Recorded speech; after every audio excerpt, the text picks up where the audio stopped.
Yeah, Gibson Chet Atkins SST solid body. This guitar has been stolen not once, twice.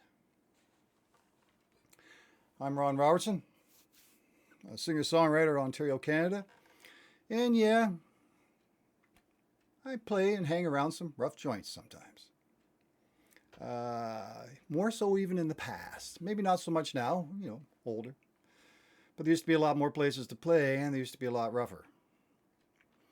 And you always watched your gear. You want to make a guitar player squeamish? Let's talk about him losing his guitar. We are full-time, part-time musicians. I've been both. We're not high money makers. We can't afford to lose these guitars. So we got to watch them in all our gear, but guitars especially. Now the Chet Atkins, beautiful guitar. You'll notice gold or gold plated, whatever it is. Something about that, people see it. It's the best sounding acoustic I know of in this area. It's a solid body, but it plays nice, and it's got that like a Les Paul neck. So it's medium jumbo frets. So you got to get used to it, but I like Les Paul necks, so it's beauty. Anyways, so we're in, like I said, I play rough bars, and this is a rougher bar, but I knew the owner. Went back years. I used to play in another one of his places, and the type where you'd lock the doors at closing time, and the band would keep playing, and everybody keep drinking. So yeah. So it's end of night, and it's probably not a late night. It's probably midnight-ish.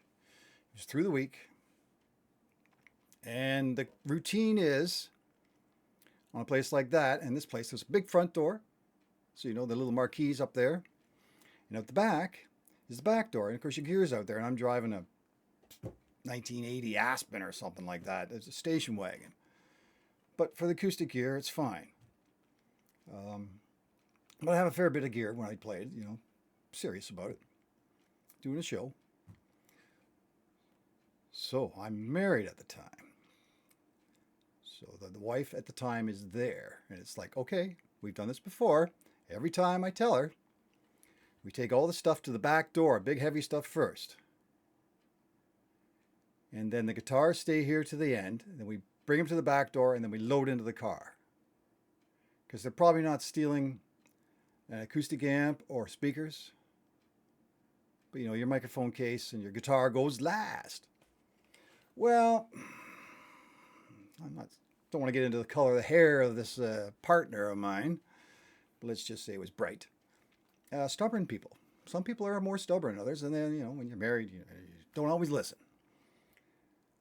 So this one particular night, carrying the stuff out, I never noticed it first. The guitar went out first, or early. And it's the end of the night, so there's maybe a dozen people, 20 people at the max in the bar. The place is pretty much cleared out, and it's local, so everybody pretty much knows everybody, so it shouldn't be a problem, but you never know. There's strangers there or whatever. So I'm like, where's my guitar? So go there. So go to the back door. It's gone, case and all. The case is worth money. Gone. My freaking favorite guitar just disappeared. Open the back door, nobody in sight. I am, unhappy. She starts freaking out. It's like, whatever. So, you may not want to do it this way. But for me, there's no point in calling the cops. Nothing's going to happen. Never does. But remember, I told you, there's not many people in the bar. So you start talking to everybody. Who was the last person out of the bar? Everybody knows who was here, a lot of the locals. And we kind of figured it out. And then we say, okay, where does this person live? Something bad's going to happen. So I figured out where they were. I knew this person had kids. We found that out. But apparently the kids weren't there that weekend. Turns out they were. But drive there, across town, wherever, across the city. And they said, there's this car. look in the back seat of the car. There's the guitar in the case. Thank you. No cops.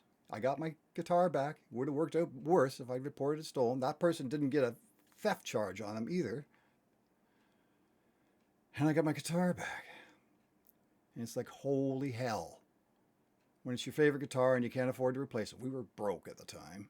We had no money for nothing. So that was probably 25 years ago. So happy story, right? I said it got stolen twice. Same guitar. This Chet Atkins.